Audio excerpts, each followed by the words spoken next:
Islanders coach Patrick Roy had something to say that should be music to the ear of every Islanders fan. We'll talk about what he said and how it addresses a big problem this team has had coming up next on today's Locked On Islanders podcast.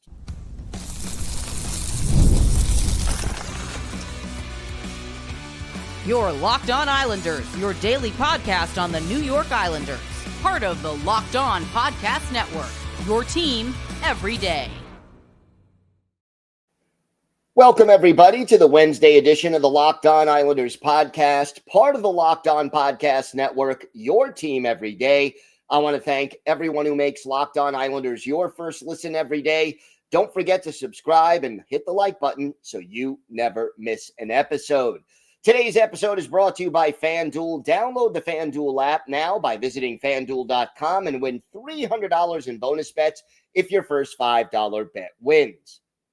I'm Gil Martin. I've been covering the New York Islanders for almost 2 decades, and I wrote the book Ice Wars on the history of the Islanders' rivalry with the Rangers from 1972 to the modern era.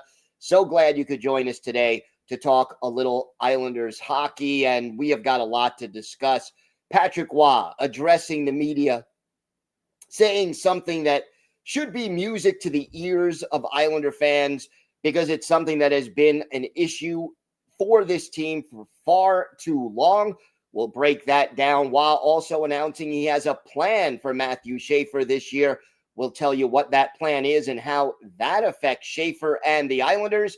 And rookie camp comes to an end with training camp just a day away. We'll have all the latest. Let's start with the good news. And,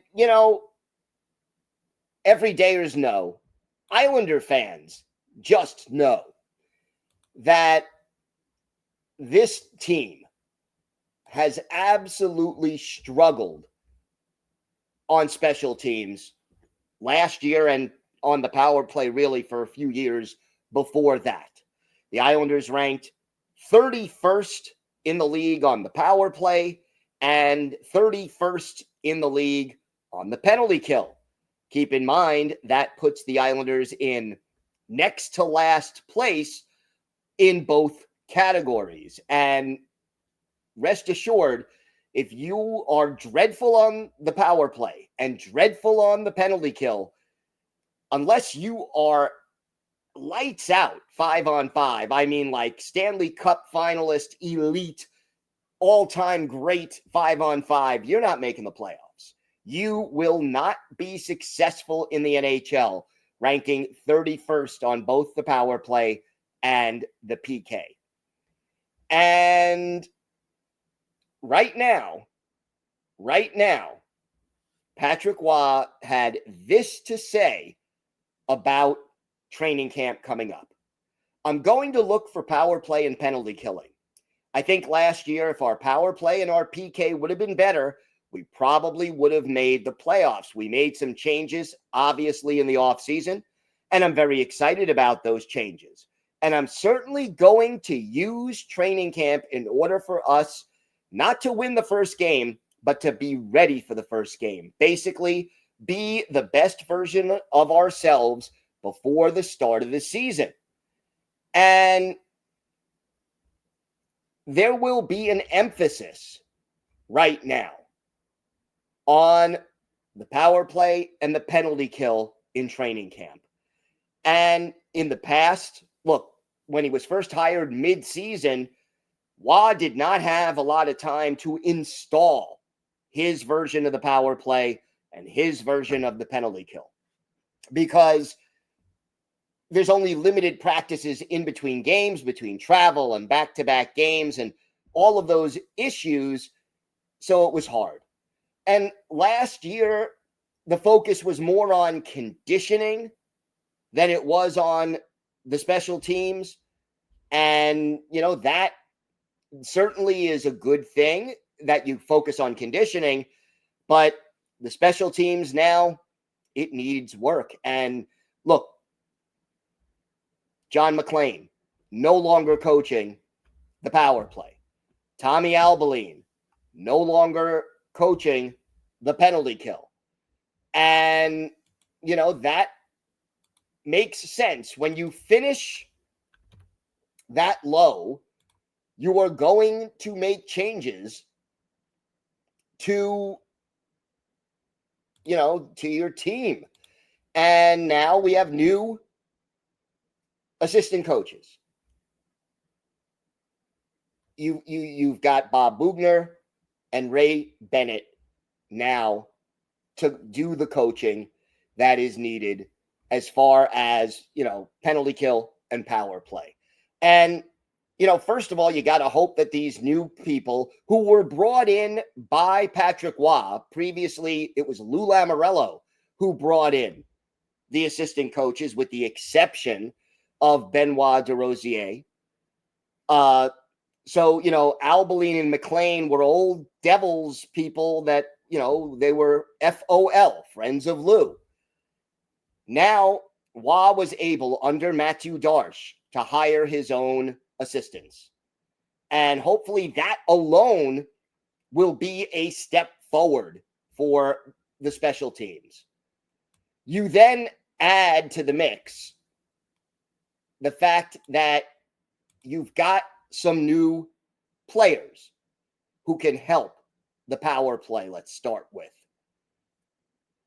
a healthy Mathew Barzal, big plus. A healthy Anthony Duclair should help on the power play. More likely on the second unit, but still should help the power play. You've brought in two guys who also could help the power play. Jonathan Drouin, Maxim Shabanov.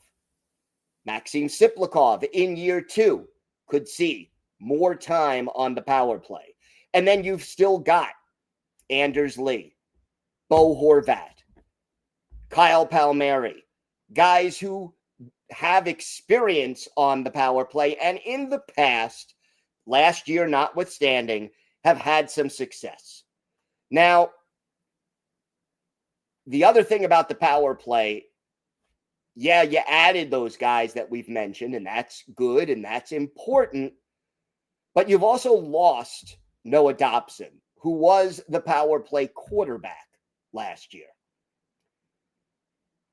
I never thought Dobson was a great power play quarterback. He wasn't awful, but he wasn't great. His passing, his vision, his overall ability to see the ice and set up his teammates last year in particular wasn't where you would want it to be. It wasn't awful, but, it was average, let's say. And you need better than that. So Tony DeAngelo, probably going to be at least to start the season, the quarterback of power play unit number 1. And I would think, although obviously nothing is etched in stone as of right now, that power play unit number 2 will be quarterbacked by Matthew Schaefer.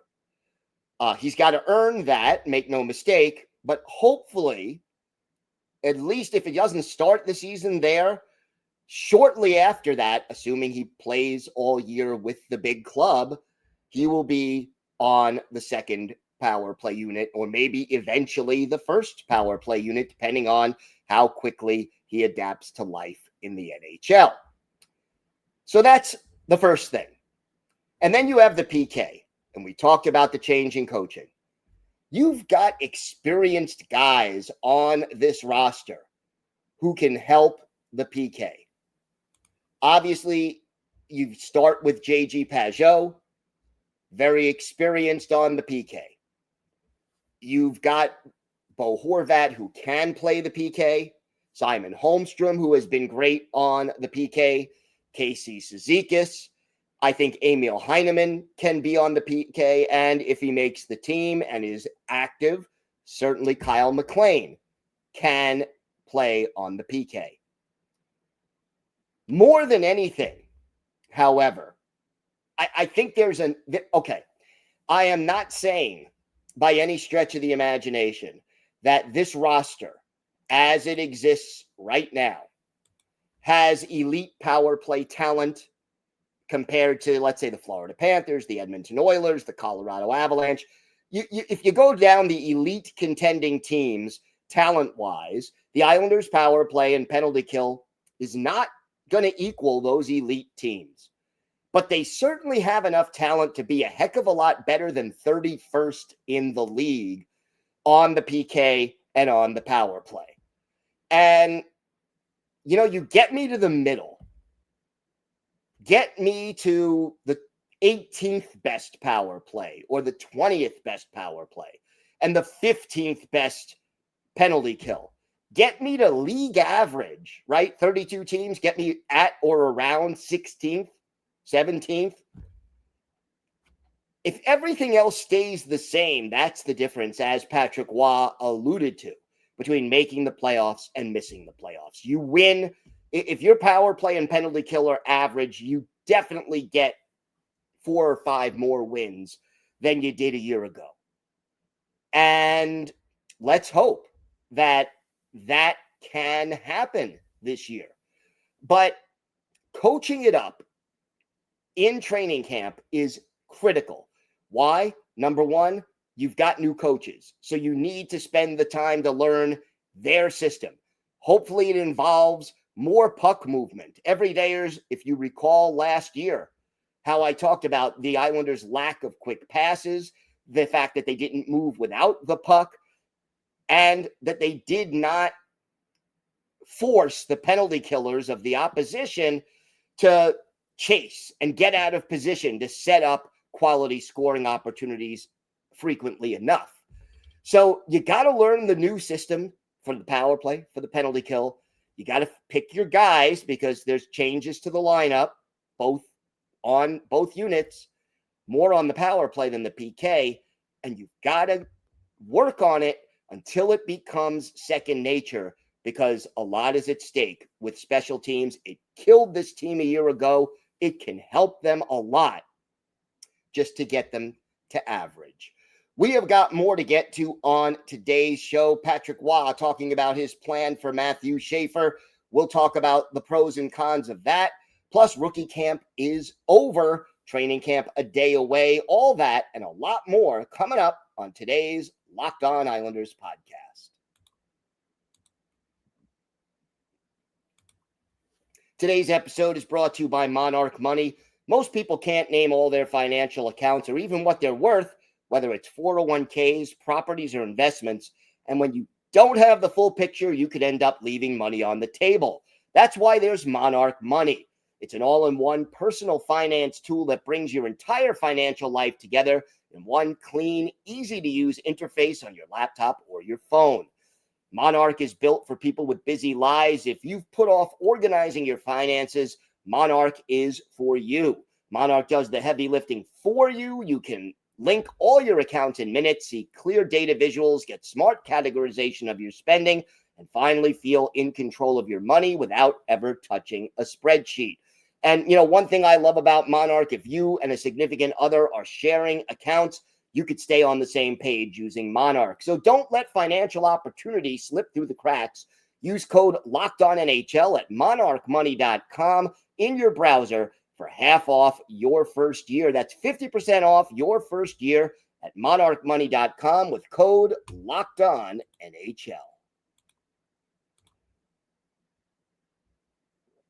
So, Patrick Waugh, again, getting ready for the season, addressing a few things with the media, and he basically discussed his plan for evaluating and bringing on Matthew Schaefer this year.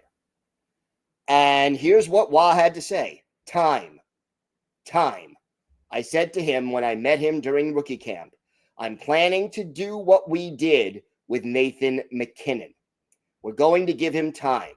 When I got to Colorado, MacKinnon was the first overall pick for us, and we put him on the third line, and we see where he is at. And then by midseason, he ended up playing with Landeskog and Stastny. It was almost a first line with Duchesne on a line with, I can't remember who it was. All this to say that we're going to give him time. We're going to be extremely patient with him. He's a phenomenal kid, has great values. He's very humble. It was fun in that first conversation to see him. He looks you in the eyes, and you could tell he wants to learn, and he wants to be the best he can be. Time. I really like that. And most likely he will start the season, assuming he has a solid training camp, on the third line. And a third defensive pair. Scott Mayfield, his most likely partner, could see Boqvist, could see a few other players, but I think Mayfield would make the most sense initially. He's big. He can be physical. He knows how to cover defensively if Schaefer is out of position or if Schaefer needs to be defended. He can certainly be there, and he can mentor the kid, which I think would be great. But that's the starting point. And then as he shows he can handle that, by the end of the season, the way Wad described it, he can move up to the second pair, playing maybe with Ryan Pollock. Maybe eventually move up to the first pair before the season is over if he continues to show he can handle it. So I like this approach. It's gradual. There's less pressure on the player, and I think it would be wrong to start him off on the first pair or to start him off on the number one power play unit. And every day, as you may recall, earlier this week, I talked about a quote from Rocky Thompson, the head coach at Bridgeport, who was running the rookie camp. And he said, one of the things he really liked about Matthew Schaefer was that he makes a mistake, you explain it to him, he doesn't repeat the mistake. He learns from it, he grows from it, and he works on it, and hopefully, he seems to get it quickly and adjust. He's going to have a lot of adjustments to make this year. And it's not because he's not good. It's because he's going from playing against teenagers to playing against grown men. Going from, playing against guys who are, 175 pounds to going up against guys who are 220. And ultimately, this is what he's going to have to do. This is what he's going to have to do. The moves he made in juniors, the skating moves, the fakes, the passes, are not all going to work in the NHL. And when an opposing player comes in on the forecheck, if Matt Rempe comes in, 6'7", 6'8", comes in on the forecheck, it's a lot different facing a guy that big than it is going up against, a 17, 18, 19-year-old opponent. So we will see the adjustment. But being patient, allowing him to grow, allowing him to make mistakes, I still feel when I look at the upcoming season. Obviously, I want the Islanders to be competitive. I want them to play well. It's more fun that way. Fans are happier. You want to be in the playoffs every year if you could help it, obviously, not at the expense of actually contending, which was one of the issues that a lot of Islander fans, myself included, and members of the media, myself included, had with the approach of Lou Lamoriello. But Matthew Darche has talked about, hey, we intend to build a long-term contender. If you're going to build a long-term contender, the key with Matthew Schaefer is not how many points does he get this year, how many minutes does he play this year. The key is this: What do we do this year to make Matthew Schaefer the best player he can be in another year and a year after that? And, maybe in 2 or 3 years when he's starting to reach, hopefully, his full potential.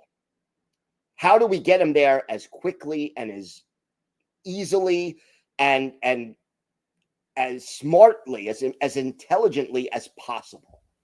And if the team wins this year, in my mind, that's a bonus. That's a bonus. But if the team doesn't win this year, but they clear up cap space, they add picks, they add prospects, they add younger NHL players, if they can do all of those things, and Matthew Schaefer grows and learns and improves, I'll take that this year. That I'd rather do it that way than ruin Matthew Schaefer and be the second wild card team this year and get eliminated in 4 or 5 games.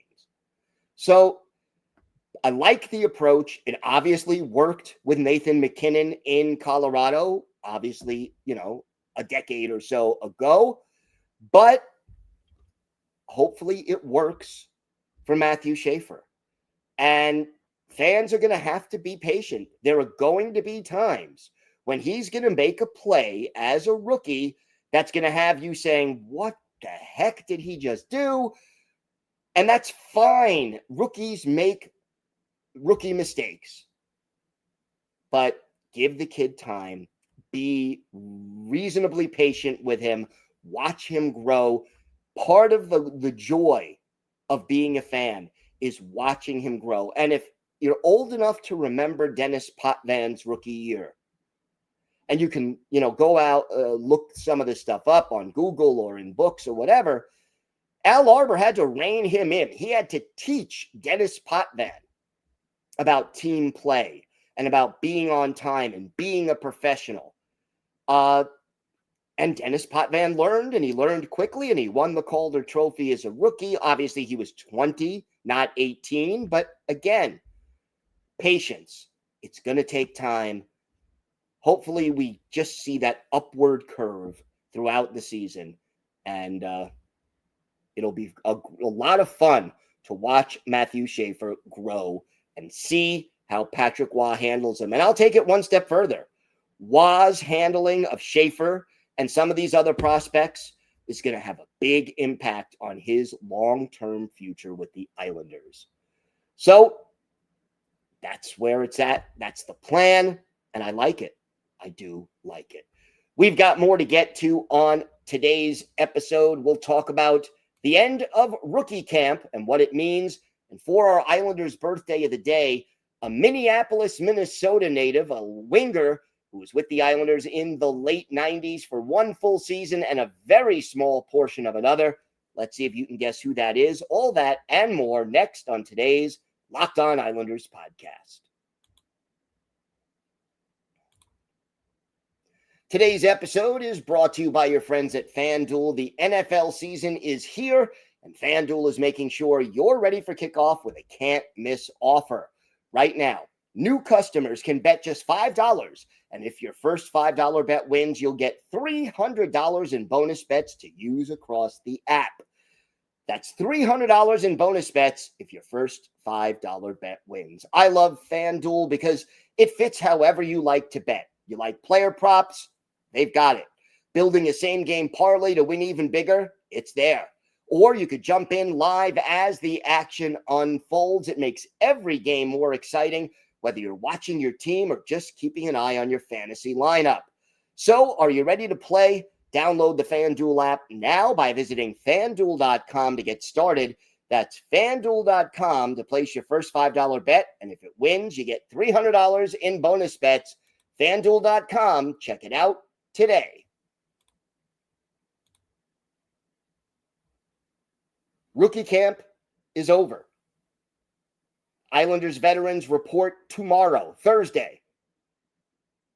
Hockey is back, and we're ramping it up. And yeah, Sunday evening, 7 o'clock Eastern time, the first preseason game of the year. So I'm looking very much forward to that.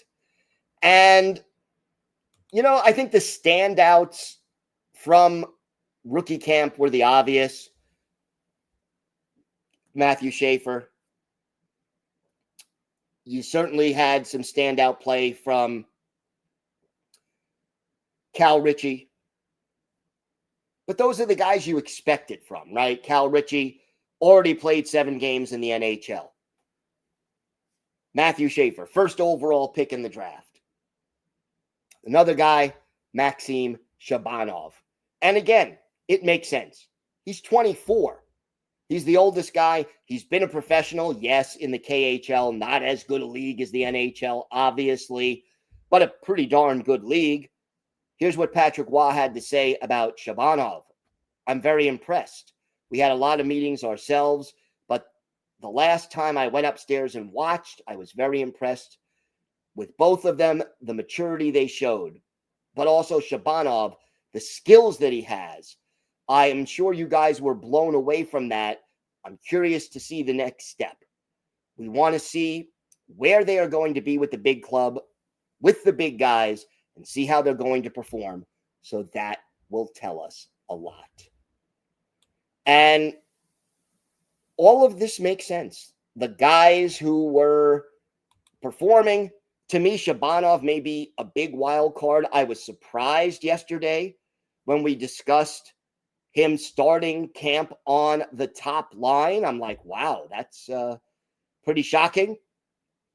But at the same time, he can start there. And, we go from there. And hopefully he will shine. And again, it's a low risk, potentially high reward move that could pay off. So, Matthew Maggio had a good camp. But for the most part, it was the guys we expected. And there's nothing wrong with that.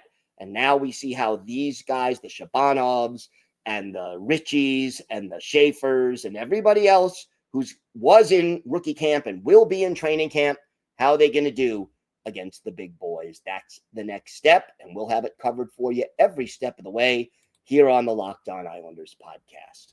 Time now for our Islanders birthday of the day.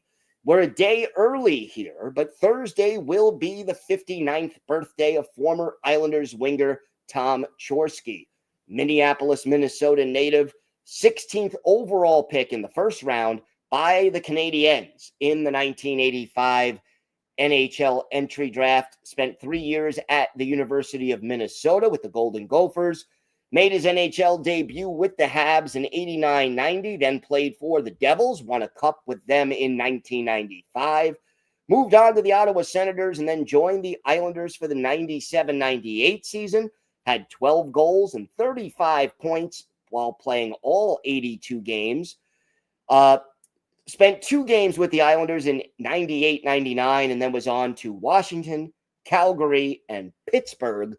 Hung up his skates after 1 year in the IHL.